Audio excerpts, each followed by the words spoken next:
Hello friends, welcome back to our channel. आज के इस वीडियो में हम देखेंगे आपके पीरियोडिक टेबल आवर्त सारणी के टॉप इम्पॉर्टेंट क्वेश्चन। ऐसा कोई भी एग्ज़ाम नहीं है जहां पर पीरियोडिक टेबल से आपका क्वेश्चन नहीं पूछा जाए। बहुत ही अलग अलग तरीके के क्वेश्चन पूछे जाते हैं, क्योंकि आपको पता है आपका पूरा पीरियोडिक टेबल जो है एक्सेप्शन अपवादों से भरा है, और वहीं पर आपको एग्जामिनर क्वेश्चन पुटअप करता है, वहीं से आपसे क्वेश्चन पूछता है। तो पीरियोडिक टेबल आपका बहुत ज़्यादा इम्पॉर्टेंट है। देखिए, क्योंकि पीरियोडिक टेबल में बहुत ज़्यादा साइंटिस्टों का योगदान है। ये एक दिन या एक साल की मेहनत नहीं है, वर्षों की मेहनत है। बहुत सारे साइंटिस्टों का योगदान है और बहुत ही इम्पोर्टेंस है आपकी पीरियोडिक टेबल की। 118 तत्व बहुत ज़्यादा मायने रखते हैं आपकी लाइफ में, तो इसलिए आप पीरियोडिक टेबल को आप बहुत अच्छे से पढ़ेंगे। सबसे पहले जिन भी बच्चों को अभी तक, जब वो ये वीडियो देख रहे हैं, परमाणु क्रमांक 1 से लेकर 30, हाइड्रोजन से जिंक तक के परमाणु क्रमांक आपको याद नहीं है, परमाणु द्रव्यमान याद नहीं है, तो पहले उनको देखिएगा, पहले उनको याद करने की कोशिश करिएगा, फिर आप अपना पीरियोडिक टेबल के क्वेश्चंस को लगाएंगे।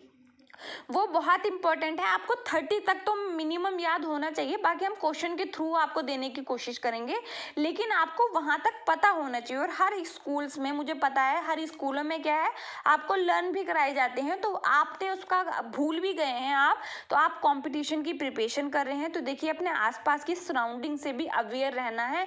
बच्चे 118 तत्व के परमाणु क्रमांक, परमाणु द्रव्यमान एज इट इज याद करके जाते हैं, उनको पता होता है। उनका ग्रुप, उनका आवर्त उनको निकालने की ज़रूरत नहीं पड़ती, उनको ऐसे ही याद होता है। इतनी प्रैक्टिस कर लेते हैं, क्योंकि उन्हें पता है वहाँ से 2 या 3 क्वेश्चन उनको हर एग्जाम में देखने मिल जाएंगे, अगर उनके सिलेबस में पीरियोडिक टेबल है। आपका पीरियोडिक टेबल चैप्टर दे रखा है, तो मतलब वहाँ से एग्जाम में क्वेश्चन आना निश्चित है। तो देखिए, अगर आप उतनी मेहनत भी नहीं कर सकते, तो प्लीज़ 30 तक तो आपने परमाणु क्रमांक याद रखनी है। और दूसरी चीज़, चैनल नया है तो आपने ज़्यादा से ज़्यादा शेयर करना है, और प्लीज़ सब्सक्राइब करके रखना है। लेटेस्ट वीडियोस के लिए, आने वाले टाइम के लिए हम हमारे चैनल पर आपको फ्री में कंप्लीट एनसीईआरटी करा के देंगे, आपकी 9th और 10th क्लास की। तो ज़्यादा से ज़्यादा शेयर करिए, जितना ज़्यादा आप शेयर करेंगे उतना ज़्यादा लोग वीडियो को पसंद करेंगे और सब्सक्राइब करेंगे। तो आप शेयर कीजिए, शेयर से ही आपका चैनल कोई भी ग्रो होता है। तो आप चाहते हैं कि आपको सारे कंटेंट फ्री में मिले, तो ज़्यादा से ज़्यादा शेयर कीजिए। और कोई भी आपका डाउट हो तो आप नीचे कमेंट बॉक्स में पूछ सकते हैं। कल सुबह मॉर्निंग में हम हमारे दूसरे चैनल पर आपके बॉटनी से, बायोलॉजी पोर्शन से टॉप 50 क्वेश्चन कराने जा रहे हैं, जो आपके एग्जाम में आने की पॉसिबिलिटी बहुत ज़्यादा है। तो दूसरा चैनल लिंक में आपको कमेंट मिल जाएगा, डिस्क्रिप्शन में भी आपको मिल जाएगा उसका लिंक, तो जाइए माही बायोलॉजी क्लासेस पर और वहाँ पर उसको सब्सक्राइब करिए। फर्स्ट क्वेश्चन आपको आपकी स्क्रीन पर दिखाई दे रहा है, ऑक्सीजन का परमाणु द्रव्यमान। अभी मैंने आपको बताया 1 से 30 तक याद करने हैं, उसी के बीच ऑक्सीजन भी आपका आता है। Hydrogen, helium, lithium, beryllium, boron, carbon, nitrogen, oxygen. Oxygen कौन से नंबर पर आ रहा है? 8वें नंबर पर आ रहा है, और मतलब इसका परमाणु क्रमांक, एटॉमिक नंबर कितना हुआ आपका? 8 हुआ, लेकिन इसका परमाणु द्रव्यमान इसका 16 होता है। फिर देखेंगे नेक्स्ट क्वेश्चन। आपका नेक्स्ट क्वेश्चन है नाइट्रोजन का परमाणु द्रव्यमान आपने बताना है। नाइट्रोजन, फिर से देखिए, हाइड्रोजन, हीलियम, लिथियम, बेरिलियम, आपका कार्बन, फिर और नाइट्रोजन। नाइट्रोजन कौन से नंबर पर आ रहा है? 7वें, और इसका परमाणु द्रव्यमान कितना होता है? 14 होता है। नेक्स्ट क्वेश्चन देखेंगे, कार्बन का परमाणु द्रव्यमान बताना है, atomic mass of carbon. Carbon देखिए बहुत इंपॉर्टेंट है, इंपॉर्टेंट तो आपके पूरे 118 तत्व हैं, लेकिन समझिए कार्बन का इंपॉर्टेंस, और कार्बन के यौगिक का हम पढ़ते हैं। कार्बनिक रसायन मतलब कार्बन और कार्बन से बने यौगिकों को हम पढ़ते हैं, क्योंकि उनका आपकी डेली लाइफ में बहुत ज़्यादा इंपॉर्टेंस है। आपको कुछ चीज़ें पता होनी चाहिए आपके डेली लाइफ में। तो कार्बन के कंपाउंड्स हम अलग से पढ़ते हैं, उसका परमाणु क्रमांक 6 होता है, जबकि परमाणु द्रव्यमान कितना होता है? 12 होता है। नेक्स्ट क्वेश्चन देखेंगे, आधुनिक आवर्त सारणी में कुल कितने तत्व हैं? देखिए, आज हम आधुनिक आवर्त सारणी पढ़ते हैं, जो कि मोज़ले ने डिजाइन किए हैं, लेकिन आवर्त सारणी को बनाने का प्रयास बहुत ही लंबे समय से 1774 से चल रहा है। सबसे पहला प्रयास डोवर्नियर ने किया था, ट्राइड्स बनाकर।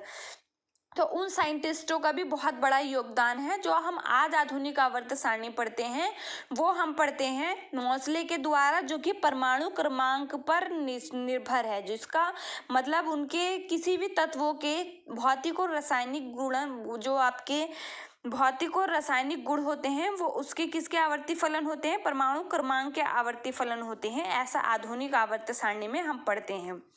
इसमें जो तत्वों की संख्या है वो है 118, जबकि आपका जो चलिए फिर आगे देखते हैं उस क्वेश्चन को।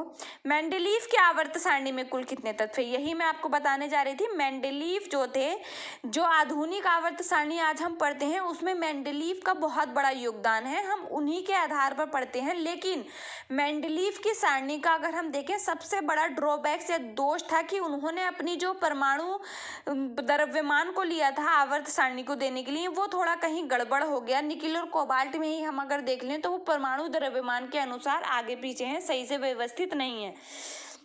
तो मेंडलीव के आवर्त सारणी में उस वक्त कुल कितने तत्व थे, 63 तत्व थे, ध्यान रखना है। नेक्स्ट देखते हैं, तत्वों को ट्रायड्स में वर्गीकृत करने का पहला प्रयास किया था। तो देखिए मैंने आपको बताया कि तत्वों को सबसे पहले जो बांटने का प्रयास किया था डॉवर्नियर ने किया था। इस तरीके से उन्होंने ट्रायड्स बनाए थे, तीन तीन तत्वों के। ऐसा बताया था कि पहला तत्व और तीसरे तत्व को आप क्या करेंगे, परमाणु द्रव्यमानों को प्लस करेंगे, फिर 2 से डिवाइड कर देंगे तो दूसरे का बीच वाले का आ जाएगा। तो यहाँ पर देखिए मेंडलीव का आप पता है कि मेंडलीव की आवर्त सारणी को हम पढ़ते हैं जो कि परमाणु द्रव्यमान पर निर्भर थी। मोसले की आधुनिक आवर्त सारणी पढ़ते हैं जो कि परमाणु क्रमांक पर निर्भर है। डॉबर्नियर ने ट्रायड्स नियम दिया था। न्यूलैंड ने ऑक्टेव रूल दिया था, हम पढ़ते हैं न्यूलैंड ऑक्टेव रूल। इन्होंने 8-8 का ग्रुप बनाया था, ठीक है। तो यहाँ पर जो करेक्ट आंसर है वो है ऑप्शन सी। फिर देखेंगे, निम्नलिखित में से किस वैज्ञानिक ने ऑक्टेव सिद्धांत के आधार पर तत्वों की व्यवस्था की थी, जो मैंने अभी आपको बताया। Which of the following scientist arrange the element on the basis of Octave theory, किसने की थी, न्यूलैंड ने। इन्होंने बताया था कि 8 तत्वों के बाद जो नवा तत्व होता है उसके जो गुण होते हैं वो पहले तत्वों से मिलते हैं। तो ये क्या था, न्यूलैंड का नियम था। फिर देखिए, ऑक्टेव सिद्धांत की तैयारी के दौरान न्यूलैंड द्वारा कितने तत्व कल्पित किए गए थे। आपके मेंडलीव में कितने थे, 63। आधुनिक आवर्त सारणी में कितने हैं, 118, जबकि न्यूलैंड के टाइम पर कितने थे, 56 थे। नेक्स्ट देखिए, आवर्त सारणी में मौजूद उप धातु की कुल संख्या। देखिए हम थोड़ा लेवल बेसिक से हाई की तरफ जा रहे हैं, सीधे डायरेक्ट ऐसे टफ क्वेश्चन पे नहीं पहुंचना है, ठीक है। Total number of metalloids present in periodic table. कुछ क्वेश्चन आपने एज इट इज याद करने होते हैं, जैसे आपने उपधातु की संख्या देखनी है, आपकी आवर्त सारणी में कितनी है, 7 है। फिर देखेंगे नेक्स्ट, आधुनिक आवर्त सारणी में आवर्त और स्तंभ होते हैं। अब समझिए, आपकी आवर्त सारणी कुछ इस तरीके से है, अभी हम वो देखेंगे। यहाँ पर आपको इस तरीके से समूह दिख जाते हैं, ये है आपके समूह। जो लंबवत इस तरीके से हैं वो क्या है, आपके समूह हैं। जबकि जो इस तरीके से हॉरिजॉन्टल जो है वो क्या है, आपके आवर्त हैं। तो आधुनिक आवर्त सारणी जो है उसमें आपके 7 आवर्त हैं और 18 समूह हैं। आप पढ़ते हैं 18वें समूह को उत्कृष्ट कैसे। पहले समूह में आप पढ़ते हैं lithium, sodium, potassium, rubidium, caesium, francium, strontium, francium. तो ये सब क्या है, आपके पहला और 18वां समूह, मतलब 18 समूह हैं आपके और 7 आवर्त हैं। तो यहाँ पर जो करेक्ट आंसर है वो है आपका ऑप्शन सी। जबकि जो मेंडलीव की आवर्त सारणी थी उसमें 7 आपके आवर्त थे और 8 समूह थे, ये भी ध्यान रखना है। नेक्स्ट क्वेश्चन, न्यूलैंड के ऑक्टेव सिद्धांत में अंतिम तत्व था। न्यूलैंड की बात करें, कौन सा था, थोरियम था। परमाणु क्रमांक होता है 92। इस वक्त हम इसको कहाँ रखते हैं, 92 परमाणु क्रमांक इसका है, ठीक है, ध्यान रखना है। थोरियम से आपका परमाणु क्रमांक भी पूछा जाता है। आधुनिक आवर्त सारणी में अधातुओं की संख्या बतानी है। अब यहाँ पर क्वेश्चन को समझिए, यहाँ पर आपको ऑप्शन दे रखा है 18, 20, 19 या 22। तो यहाँ पर जो आपका करेक्ट आंसर इस ऑप्शन के अकॉर्डिंग होगा वो है 20। लेकिन अगर आपको ऑप्शन में 21 मिलेगा, 20 और 21 कभी भी एक साथ नहीं मिलेगा, तब आपका आंसर 21 होगा, क्योंकि उसका मतलब है उन्होंने हाइड्रोजन को भी वहां शामिल किया है। लेकिन यहाँ पर हाइड्रोजन को शामिल नहीं किया है, तब आप आंसर 21 करेंगे। तो यहाँ पर जो करेक्ट आंसर है वो है option B. Next question, lanthanoids और एक्टेनॉइड्स में तत्वों की कुल संख्या। तो देखिए आपकी आवर्त सारणी कुछ इस तरीके से है, आपने देखी होगी, कुछ इस तरीके से बनी हुई है। ये क्या है आपका एस ब्लॉक, 2 समूह होते हैं यहाँ पर है आपका डी ब्लॉक, 10 समूह होते हैं, यहाँ पर है आपका पी ब्लॉक, 6 समूह होते हैं। नीचे आपको दिखाई देंगे आपके लैंथेनॉइड्स और एक्टेनॉइड्स। तो यहाँ पर आपके 14 लैंथेनॉइड्स होते हैं, 14 एक्टेनॉइड्स, मतलब कितने हुए आपके 28 तत्व हुए दोनों को मिलाकर। फिर देखिए पहले समूह 7वें आवर्त में मौजूद है। पहला समूह कौन सा है आप देखेंगे, hydrogen, lithium, sodium, potassium, rubidium, caesium, ये सब क्या है आपका पहला, ऊपर से नीचे आएंगे इस तरीके से है। और 7वां आपका आवर्त तो कौन सा होगा, लास्ट है फ्रांशियम, ये भी ध्यान रखना है, क्या है फ्रांशियम है। नेक्स्ट देखेंगे लैंथेनॉइड्स किस ब्लॉक से संबंधित है। तो देखिए दोनों लैंथेनॉइड्स और एक्टेनॉइड्स किस ब्लॉक से संबंधित है, आपके एफ ब्लॉक से संबंधित है। फिर देखेंगे एक्टीनियम किस ब्लॉक से संबंधित है। देखिए एक्टीनियम ध्यान रखना है, आपसे लैंथीनियम और एक्टीनियम के बारे में पूछा जाता है, वो एफ ब्लॉक में नहीं आते, ये किसके हैं, डी ब्लॉक के हैं। नेक्स्ट देखेंगे पारा का परमाणु क्रमांक है, पारा मरकरी Hg से जिसका प्रतीक है आप इसको प्रेजेंट करते हैं। तो देखिए समझिए जो पारा है वो आपको पता है एक धातु है, वो कैसी धातु है जो कमरे के ताप पर क्या है आपको द्रव अवस्था मिलती है, पारा, ठीक है। तो यहाँ पर आपसे परमाणु क्रमांक पूछा जा रहा है, तो इसका परमाणु क्रमांक 80 होता है, तो इम्पॉर्टेंट है, ध्यान रखना है। नेक्स्ट देखिए गोल्ड, गोल्ड आपको पता है एक धातु है जिसको सिक्का धातुओं के एक समूह में रखा गया है, जो कि 11वां समूह है जिसमें सारी सिक्का धातुओं को रखा गया है। और यहाँ पर क्या है आपका जो इसका परमाणु क्रमांक है वो 79 होता है। और गोल्ड में क्या बहुत ज़्यादा आधात वर्धनीयता होती है, मतलब क्या है इसका, इसको बहुत ज़्यादा पीट कर पतली चादों में परिवर्तित किया जा सकता है।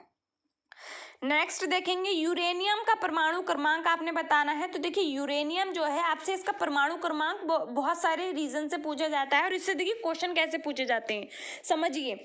यूरेनियम जो है इसको मैडम क्यूरी ने आपका पिंच ब्लेंड जो इसका एसके उससे निकाला था, जो कि उससे आपका 300 गुना तक ज़्यादा क्या था, ये उस अपने पिंच ब्लेंड से रेडियो एक्टिव तत्व था।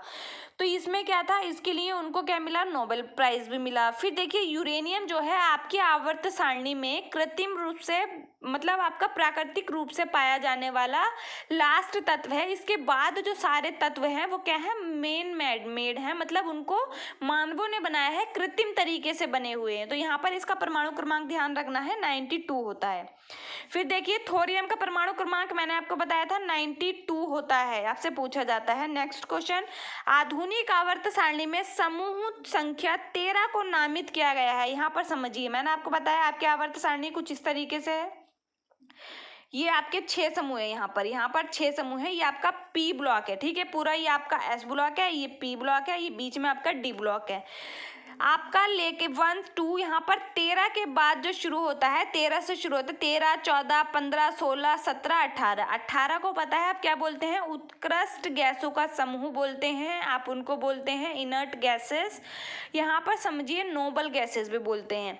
आपका जो 13 समूह है उसको आप क्या बोलते हैं, बोरॉन फैमिली। बोरॉन के बाद क्योंकि इसका पहला जो मेंबर है वो बोरॉन है, बोरॉन के बाद आता है आपका कार्बन, तो उसको 14 सब फैमिली बोलते हैं, मतलब उसको क्या 14 समूह को क्या बोलेंगे, कार्बन फैमिली। कार्बन के बाद नाइट्रोजन आता है 15वां समूह, उसको बोलते हैं आप नाइट्रोजन फैमिली। फिर ऑक्सीजन को 16वां होता है, बोला जाता है आपका ऑक्सीजन फैमिली। फिर उसके बाद आता है 17वां समूह, उसको आप बोलते हैं हैलोजन, जिसमें फ्लोरीन, क्लोरीन, ब्रोमीन, आयोडीन ये सब क्या है रखे हुए हैं। फिर उसके बाद आता है helium, neon, argon, krypton, xenon, radon, ये क्या है 18वां समूह, जिसको आप उत्कृष्ट गैसें बोलते हैं। तो बोरॉन से आपसे पूछा था तो क्या बोलते हैं, बोरॉन फैमिली 13 को, 13 से लेके क्योंकि 18 तक किस में है, आपके पी ब्लॉक में है ना।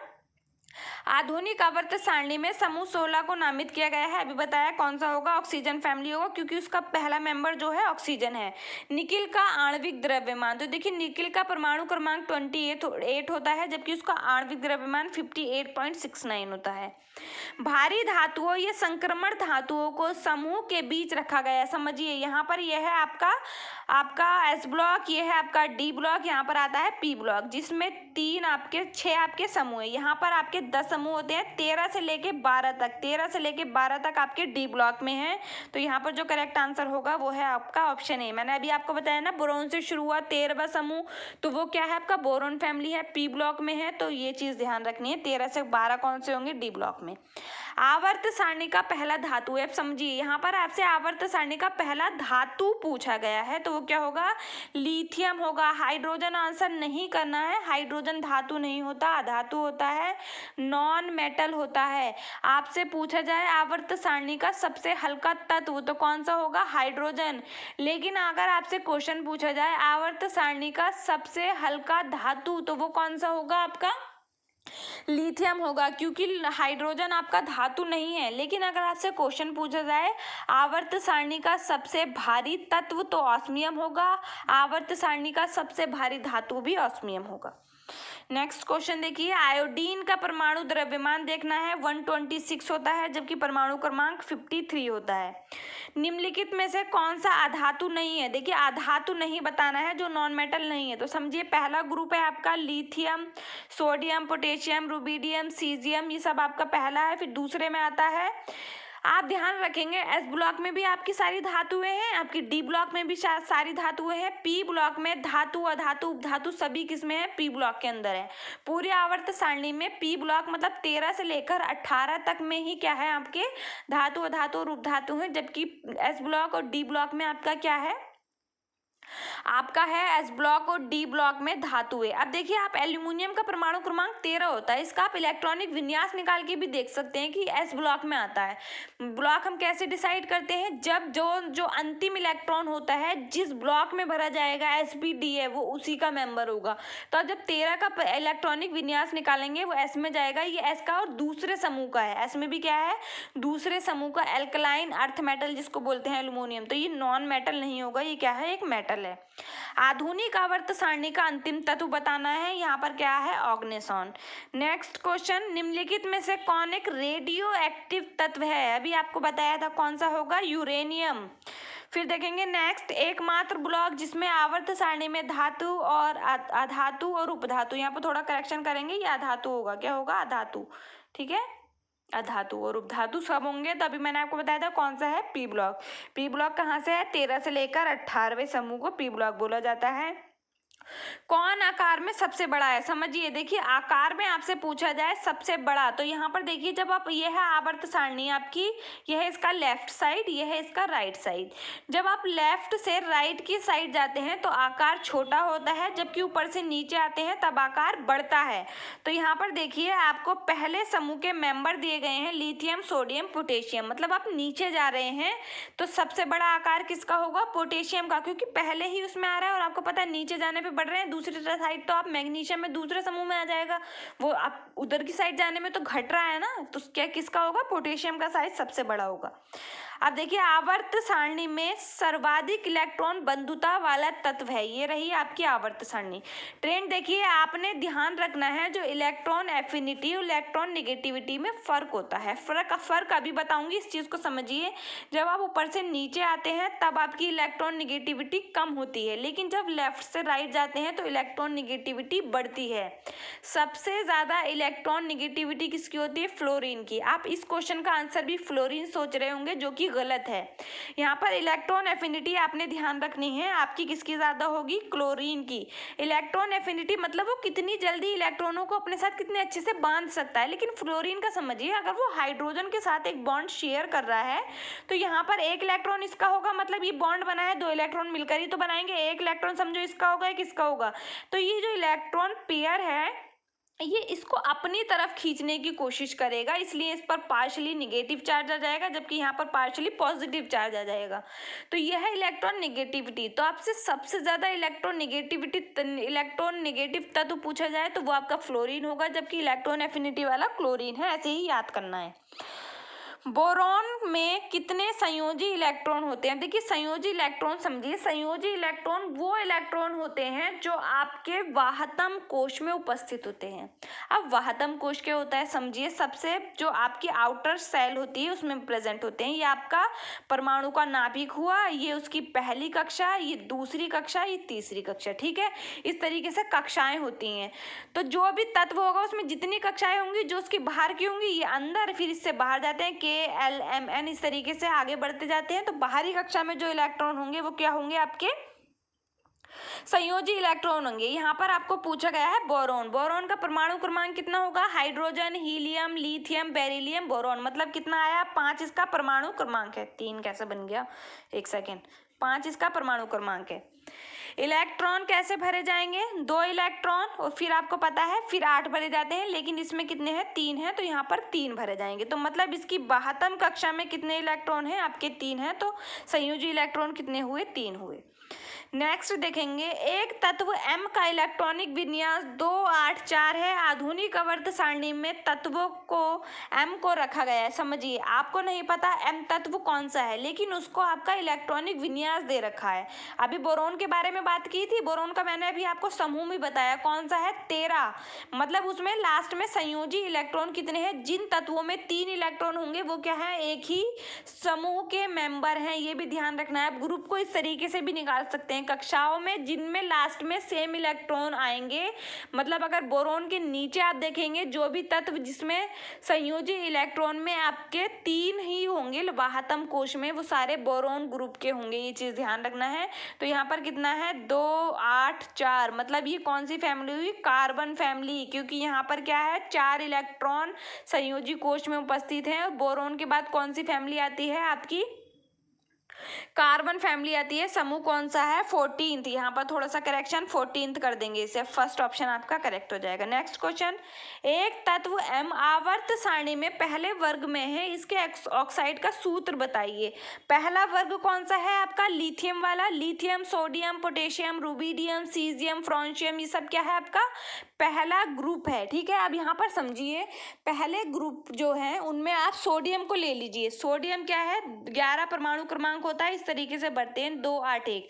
मतलब इनकी जो बैलेंस सेल जो है एक ही इलेक्ट्रॉन है, मतलब ये एक ही इलेक्ट्रॉन किसी के साथ शेयर कर सकते हैं। ऑक्साइड बनाना है तो ऑक्साइड ऑक्सीजन के साथ ऑक्साइड बनेगा, लेकिन ऑक्सीजन में क्या है आपका? ऑक्सीजन में अगर आप देखेंगे तो यहाँ पर ऑक्सीजन को 2 परमाणुओं की जरूरत होती है। इसका परमाणु क्रमांक कितना है?